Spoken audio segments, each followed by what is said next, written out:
Les gars, j'espère que vous allez tous bien. J'ai hésité à faire une vidéo sur le match de Botafogo parce que pour moi, il n'y avait rien d'alarmant ou de choquant dans le match.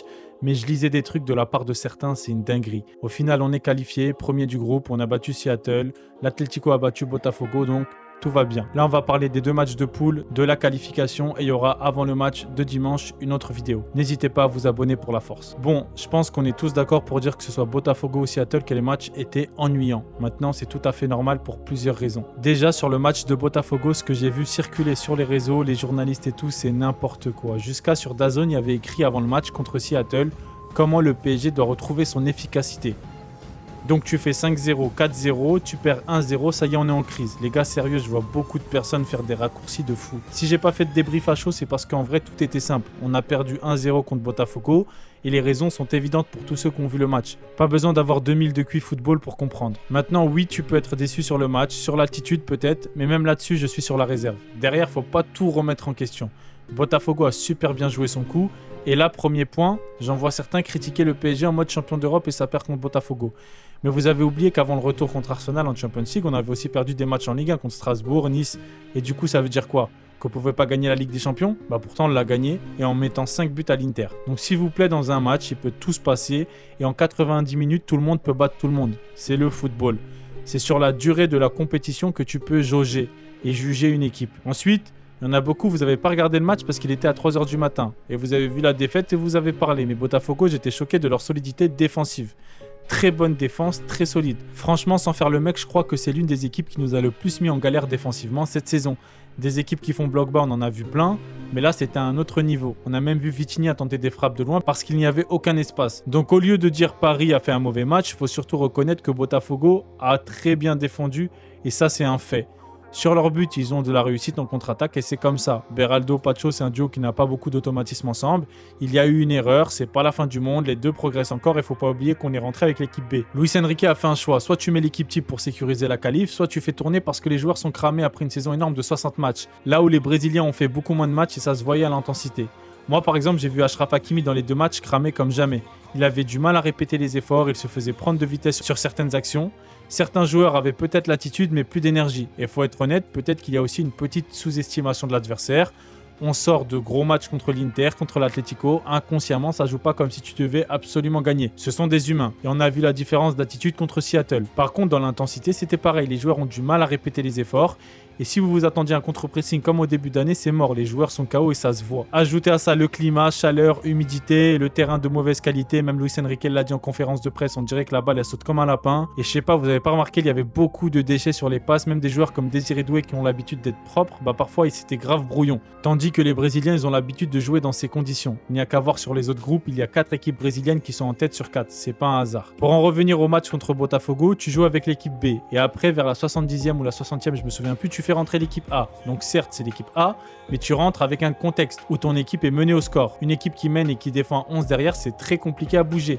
On a manqué de réalisme devant, c'est comme ça. Et encore une fois, c'est parce que Botafogo ont très bien géré leur coup. Ils ont marqué assez tôt dans le match et après, 11 derrière. Et quand ça défend bien 11 derrière, tu peux mettre la meilleure équipe du monde, c'est difficile d'avoir des espaces, surtout dans les conditions que j'ai citées juste avant. Et beaucoup d'équipes auraient craqué face à l'attaque du PSG, et on l'a vu cette saison. Donc là, vraiment, chapeau à Botafogo. Maintenant, j'en vois certains remettre en question l'équipe entière. Non les gars, on reste les favoris. Quand le 11 type est aligné dans les bonnes conditions, on est injouable. Et ça, tout le monde le sait, tout le monde le dit. Sur un match, tout peut arriver, mais une compétition, c'est sur la durée qu'on juge. Regardez juste la Champions League cette saison, on avait perdu plusieurs matchs de poule, on était 24e ou 25e au classement et au final, on est champion d'Europe.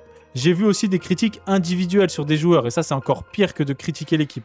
Beraldo, oui il est en dessous, ça on le sait tous, il fait pas partie de l'équipe type, c'est pas pour rien. Mais encore une fois, il a besoin de temps, c'est dans ces matchs-là qu'il va apprendre. Luis Enrique le garde peut-être parce qu'il voit un truc qu'on ne voit pas, on n'est pas aux entraînements. Faut faire confiance en Luis Enrique, il a assez prouvé, et s'il demande à le prêter ou à le vendre, bah ok là ça veut dire qu'il n'y a rien à gratter. Mais là, pour l'instant, il faut lui laisser le temps. On a vu la même chose avec Fabien Ruiz. C'est un titulaire indiscutable. En plus, Beraldo n'a pas beaucoup de temps de jeu. Et là, ça va lui permettre de progresser. Et c'est comme ça qu'on apprend. Donc là, une défaite, ça va lui faire du bien. Il y aura peut-être des analyses vidéo avec Luis Enrique pour voir ses erreurs et apprendre. J'ai vu aussi que ça parlait d'Hernandez. Il revient de blessure, les gars. Il est en dessous, mais il ne faut pas oublier ce qu'il nous a apporté la saison passée. Il peut soulager pour la rotation et même en Ligue 1. Surtout qu'on n'a recruté aucun défenseur et pour l'instant, niveau prix, ça bloque avec Zaberni. Les gars, vous avez oublié un truc, c'est que Cette saison, on va jouer énormément de compétitions. Il y a même la Coupe intercontinentale qu'on va jouer. Il y aura énormément de matchs. Donc des joueurs comme Hernandez, j'entends des gens qui disent qu'il faut le vendre. Bah non, il faut le garder. Hernandez en Ligue 1, balle propre. Moi, perso, je suis pas fan. J'aime pas trop le joueur. Mais je comprends pourquoi il est encore là, pour la rotation. Donc si on arrive à le remplacer, à trouver un milieu qui correspond à Luis Enrique et qui peut vite assimiler les tactiques de Luis Enrique, là, ok pour le vendre. Mais là, pour l'instant, on n'a rien d'autre, les gars. Et on va enchaîner énormément de matchs. Et une chose aussi qu'il faut noter, c'est que là, ils ont enchaîné plus de 60 matchs, on est d'accord. Mais sauf que l'été va être très court. On a la Super Coupe d'Europe, on a le Trophée des Champions. La Ligue 1, ça reprend au mois d'août. Ça veut dire que ça se trouve, ils vont commencer la saison cramés. Donc faire rentrer des joueurs comme Lee, Hernandez, Beraldo, début de saison, pour moi, ça me va totalement pour laisser les cadres se reposer. Et pareil, je vois des gens qui veulent vendre Gonzalo Ramos, mais devant, on a besoin de lui. Il nous a sauvé énormément de points en Ligue 1, en Coupe de France. Ok, en ce moment, il manque de finition, mais on a besoin de lui avec tous les matchs qu'on aura. N'oubliez pas, en super sub, et même, je crois qu'il a le ratio minutes jouées, nombre de buts le plus élevé de l'équipe. Donc les gars, Gonzalo Ramos en attaque. Le jour où Kvara sera blessé ou Dembélé ou Barcola, vous serez bien content d'avoir Gonzalo Ramos. Mayoulou sur les deux rencontres, il a fait ses matchs, il a couru partout, il a montré de l'envie, de l'agressivité. Oui, il y a du déchet technique, c'est normal à cet âge. Mais il a remonté des ballons, il a pesé dans les duels. Quand il a joué faux neuf contre Seattle, il a décroché, demandé des balles en profondeur, tiré des défenseurs vers lui. Et c'est ce qui s'est passé sur le but de Hakimi avec la passe de Barcola. Donc laissez-lui le temps. Pour moi, c'est un futur crack. Il faut être patient. Ce genre de joueur, dans 2-3 ans, ce sera titulaire indiscutable. Donc arrêtez avec les critiques hâtives, on a perdu un match, on a gagné le suivant, il n'y a pas de catastrophe, pas de crise et en vrai j'ai pas vu de différence entre le match de Seattle et celui de Botafogo. Il y avait juste un peu plus d'espace côté Seattle parce qu'il pressait haut, mais au final quand le PSG avait la possession, il subissait, se regroupait défensivement et dans l'agressivité. Donc tu finis avec un score de 2-0 qui aurait pu être de 4 ou 5 ou 6-0. Les gars, vraiment, faut qu'on soit indulgent avec les joueurs, ils sont totalement cramés. Je sais pas pour vous, mais moi, à chaque fois que je vois des courses de Nuno Mendes, de Kvara ou de Hakimi, je me dis, ça y est, c'est mort, il va tomber par terre. Et ça devient vraiment urgent de recruter une doublure pour Hakimi parce que même dans ces conditions, il nous a pondu un match de fou avec une course de la défense jusqu'au but adverse pour marquer le deuxième but du PSG contre Seattle. C'est franchement, pour moi, je sais même pas encore comment il tient et récupère aussi vite. Et que dire aussi de l'entrée exceptionnelle de Barcola. C'est trop, il est trop sous-coté. Encore une fois, il est décisif et finit meilleur passeur du top 5 européen cette année. Et dire que des gens voulaient le vendre, non les gars, ça ne part pas, ça reste chez nous, Barcola est parisien. Du coup, dimanche 18h, on se retrouve contre l'Inter Miami. Grâce à l'Atlético, on a réussi à gratter un jour de repos qui est non négligeable. Et il reste encore 4 matchs, donc 8e, quart, demi-finale, avant la fin de la compétition si on va jusqu'au bout. J'ai grave pas envie qu'on ait une équipe cramée l'année prochaine, donc vivement que cette compétition se termine. En tout cas l'équipe, donnez-moi votre avis en commentaire sur ces deux matchs-là, sur le match contre l'Inter Miami, et on s'attrape ce week-end. Ici c'est Paname. D'ailleurs, pour tous ceux qui n'auraient pas vu l'épisode précédent, je vous le mets juste après, qui résume le parcours du PSG en Ligue des Champions, du match contre Gérone jusqu'à la victoire finale de la saison 2024-2025. Bon visionnage. Je m'appelle Luis Enrique, mais ça, vous le savez déjà. Ça fait une saison que je suis au Paris Saint-Germain. J'ai dit et montré beaucoup de choses cette année. C'est une bonne saison dans l'ensemble. On a gagné la Ligue 1, la Coupe de France, mais on a perdu en demi-finale de Ligue des Champions. Pour moi, l'équipe a progressé. Et je suis certain qu'on sera encore plus fort l'année prochaine. La Ligue des Champions, bien sûr qu'on peut la gagner. J'ai confiance en mon effectif. Mais vous savez comment ça fonctionne. Peu importe ce que je dis ou ce que je fais, il y aura toujours des critiques. Certains me voient comme un entraîneur incompris, avec des idées étranges ou trop audacieuses. Mais moi, je sais ce que je veux. Je suis là pour marquer l'histoire du Paris Saint-Germain et je ferai tout pour y arriver. Je m'appelle João Neves, je viens d'arriver. J'ai entendu dire que je fais partie d'un recrutement Europa League. C'est vrai que je n'ai encore rien prouvé. Mais j'aime déjà ce club, j'aime le PSG. Et je vais tout donner sur le terrain pour remporter cette première Ligue des Champions. Cela fait maintenant 14 ans que QSI est à la tête du PSG, avec un seul objectif en tête, remporter enfin cette fameuse Ligue des Champions. Depuis tout ce temps, ce sont des centaines de millions d'euros investis, des victoires, des défaites, des pleurs, des rires, des déceptions, des moments d'espoir et des échecs cruels. Il y a eu des entraîneurs, des joueurs stars, des transferts records, des polémiques, des débats interminables dans les médias, et toujours cette pression constante qui entoure le club. La saison 2024-2025 n'échappe pas à la règle. Premier match contre Gérone, un match compliqué, 26 tirs à 3, beaucoup de frappes, peu de réussite. Un but de Nuno Mendes sorti de nulle part, aidé par une grosse erreur du gardien adverse. Le PSG s'impose sur le fil.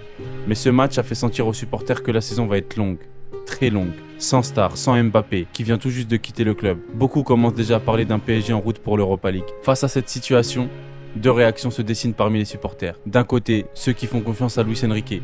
Ils regardent les matchs, ils voient l'intensité et la qualité de jeu, la domination. Ils constatent les progrès et acceptent de patienter. Pour eux, c'est un nouveau projet qui se construit dans la durée. De l'autre, il y a ceux qui n'y croient pas, qui critiquent ouvertement le coach, qui parlent d'un projet sans ambition, d'un entraîneur dépassé et d'un PSG qui vise trop bas. Et du côté des journalistes, une seule voix se fait entendre, toujours plus tranchante. Luis Enrique n'est pas l'entraîneur qu'il pense être, il fait n'importe quoi. C'est un naufrage, et ça, Luis Enrique, il est là depuis 15 mois ou 13 mois.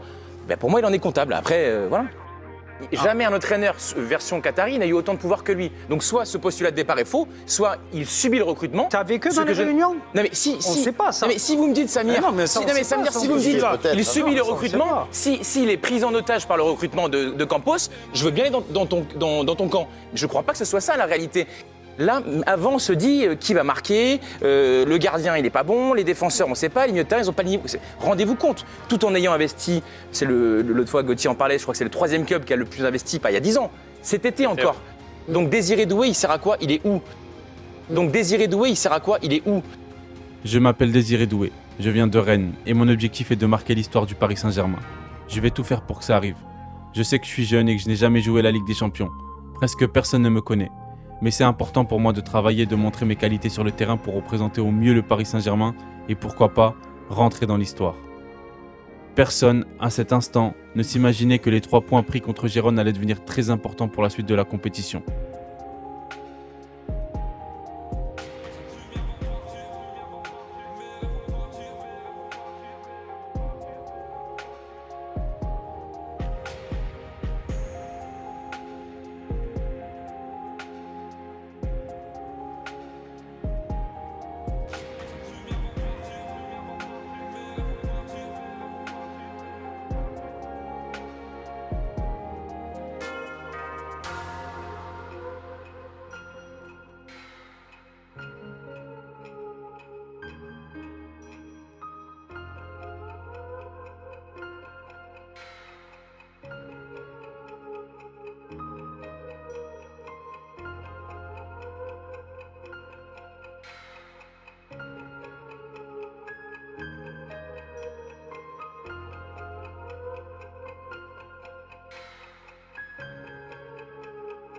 Jusqu'au jour où tout a changé. Mais pas parce que le PSG a eu un déclic. Comme l'a dit Luis Enrique, ce n'est pas un interrupteur qu'on éteint ou on allume. C'est juste de la confiance, de la volonté, des efforts collectifs et une efficacité retrouvée parce que le jeu, lui, n'a pas changé.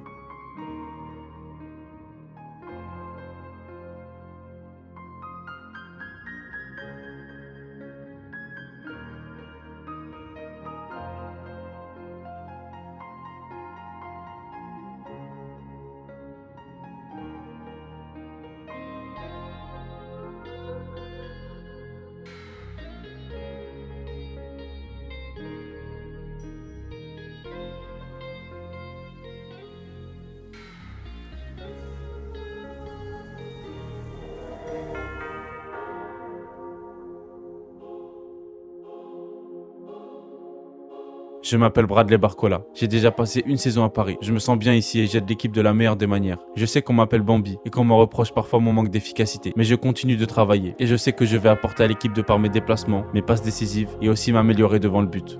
Je vais tout faire pour ramener cette première Champions League à Paris.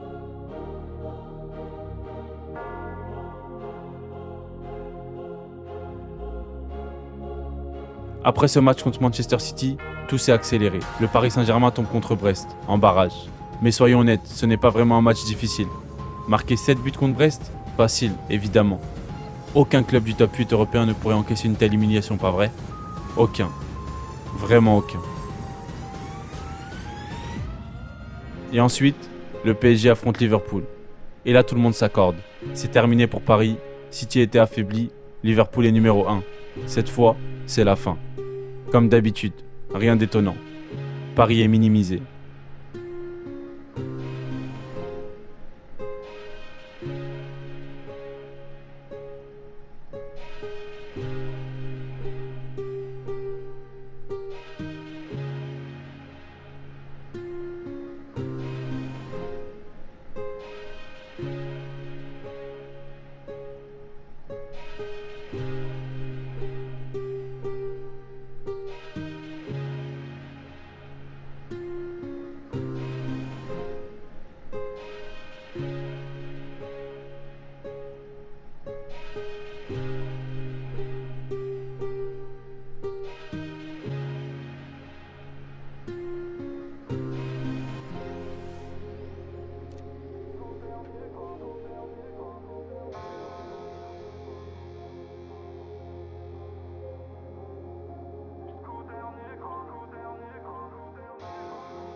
parfois peur de demain, peur de tenter la vie, parce qu'on a grandi, et ma haine aussi.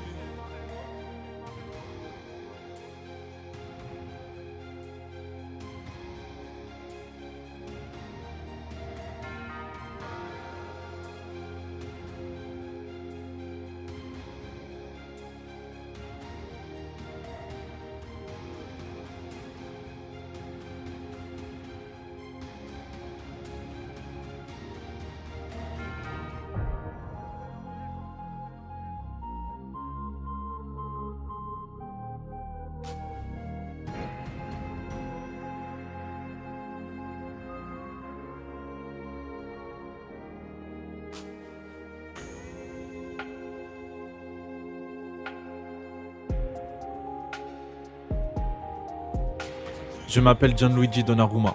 Je suis devenu gardien pro très jeune et j'ai sauté quelques étapes dans ma formation. Je sais que j'ai des lacunes dans mon jeu au pied et dans mes sorties aériennes. Je travaille avec le staff et j'aime Paris. Je vais tout faire pour être le grand gardien nécessaire pour gagner une grande compétition qu'est la Ligue des Champions, et spécialement pour les supporters, parce qu'ils le méritent. Le PSG élimine la plus grande équipe d'Europe. Et là, soudainement, tout le monde commence à se rapprocher du PSG, comme un enfant qui fait mine de bouder, mais dont les yeux brillent malgré lui. Le match contre Liverpool a braqué les projecteurs sur Paris, révélant non seulement la puissance de l'effectif, mais aussi toute la montée en lumière de talents comme Neves, Doué ou encore Barcola, aux yeux de l'Europe. Le monde entier a les yeux rivés sur le PSG.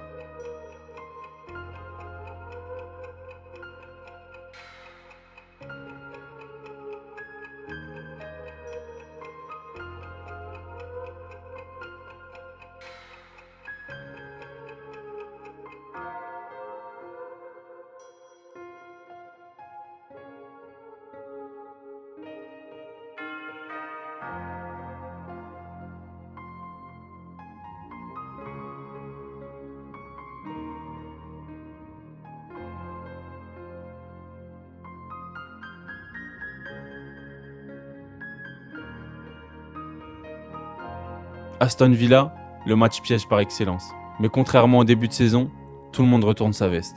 Étrangement, une confiance collective naît autour de Luis Enrique. Des idées de génie? Peut-être. Des joueurs transformés? Sans aucun doute. Et pourtant, Enrique lui n'a rien changé. Fidèle à sa vision, il répète « Je n'ai rien modifié depuis le début ». Ils ont simplement amélioré leur efficacité devant le but. Alors pourquoi maintenant? Pourquoi seulement aujourd'hui me faites-vous confiance? Vous vous souvenez tous du quart de finale. À l'aller, trop facile. Au retour, encore un peu trop facile. Mais attention, ce PSG peut sombrer, mais ne coulera pas.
Je m'appelle Achraf Hakimi. Et moi, c'est Nuno Mendes. Nous formons la meilleure paire de latéraux du monde. Luis Enrique me fait confiance et me donne assez de liberté pour soutenir nos attaquants. Et c'est grâce à mes coéquipiers qui nous aident à défendre. Ils me soulagent défensivement et en contrepartie, je les aide offensivement du mieux que je peux. J'ai marqué des buts contre Aston Villa pour aider notre équipe à se qualifier. Et mon objectif est simple. Je veux marquer l'histoire avec le Paris Saint-Germain.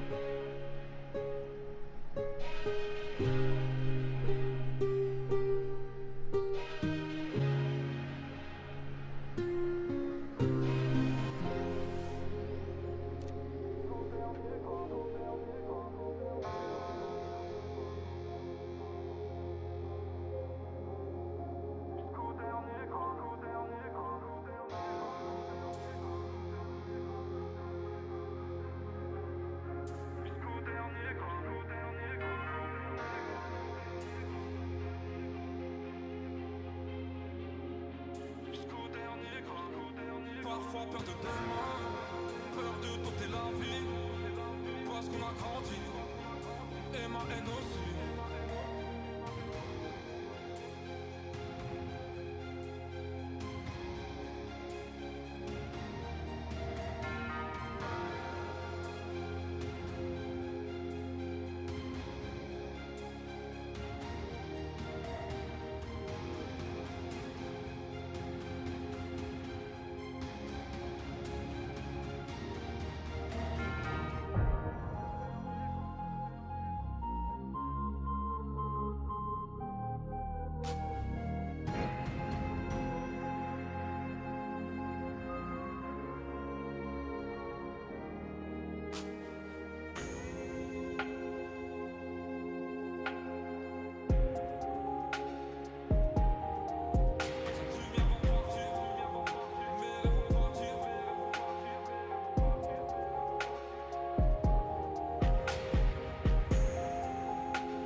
Les demi-finales.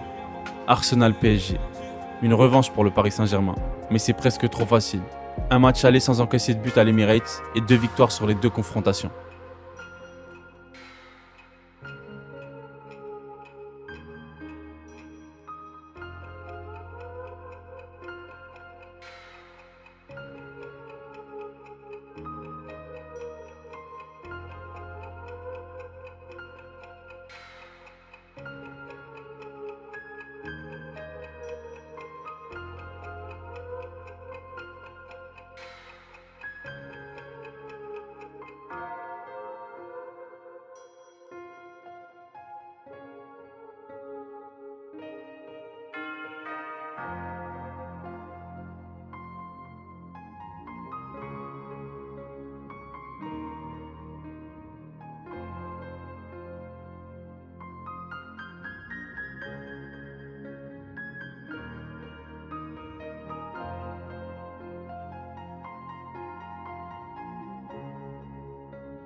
Je m'appelle Fabien Ruiz. Moi de mon côté, ça fait pas mal de temps que je suis ici. J'ai jamais vraiment été considéré comme un titulaire indiscutable au Paris Saint-Germain. C'est même l'inverse.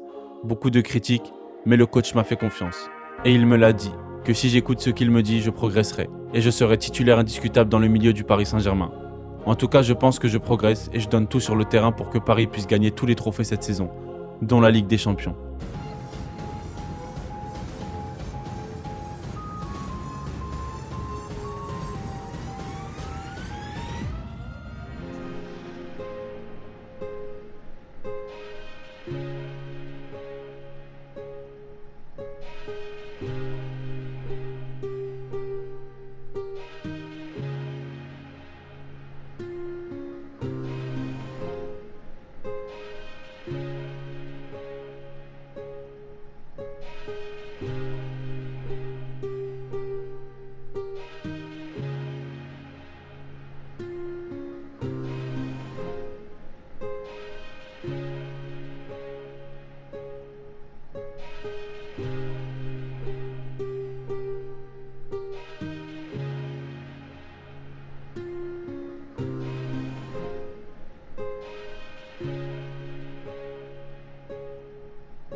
Parfois peur de demain, peur de tenter la vie, parce qu'on a grandi, et ma haine aussi.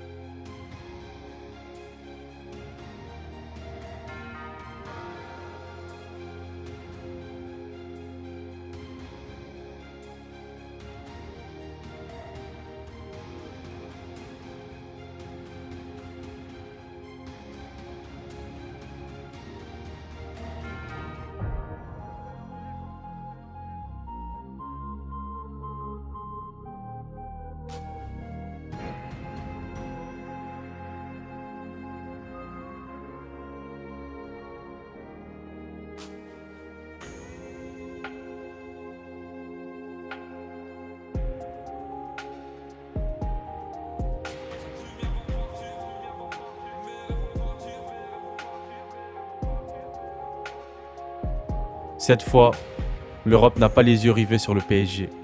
L'Europe craint le PSG. Oui, parce que Paris est en finale de la Ligue des Champions. Et cette finale sera contre l'Inter, un club qui s'est retrouvé en finale 2 fois en 3 ans. Le Paris Saint-Germain est souvent dans le dernier carré et est sans aucun doute un grand d'Europe. Il ne reste plus qu'à le confirmer. Beaucoup pensent que le parcours du PSG va s'arrêter là, car l'Inter a mis 7 buts au Grand Barça. Un Barça avec beaucoup de lacunes défensives. Sauf que le PSG est complet, que ce soit en défense, le gardien, au milieu ou en attaque. Et surtout le coach, il n'y a rien à dire. Et le résultat est sans appel. 5-0, et cette fois ce n'est pas contre Brest. Et non, l'Inter n'était pas faible, juste étouffé par la possession, le pressing et le contre-pressing du Paris Saint-Germain. Finalement, il aura fallu attendre 55 ans pour que le Paris Saint-Germain remporte ce trophée.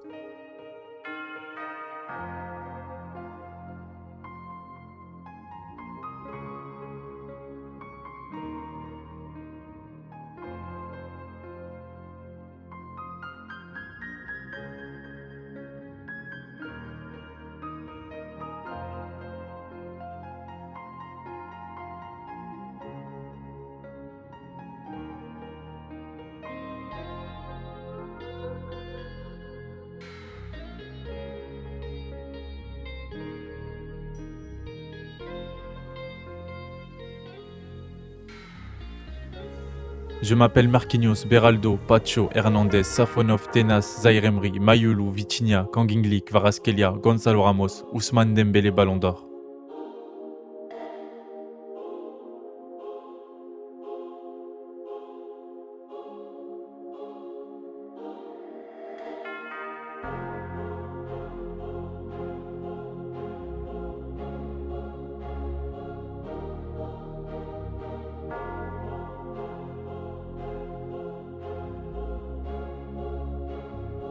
Je m'appelle Paris Saint-Germain et j'ai gagné la Ligue des Champions. Le PSG est au sommet de l'Europe et c'est que le début, le meilleur reste à venir. Je vous avais fait un épisode qui s'appelait Respecter le PSG. Je pense que c'est chose faite. On peut fermer maintenant la série de la Ligue des Champions 2024-2025. Place maintenant à la Coupe du Monde des clubs.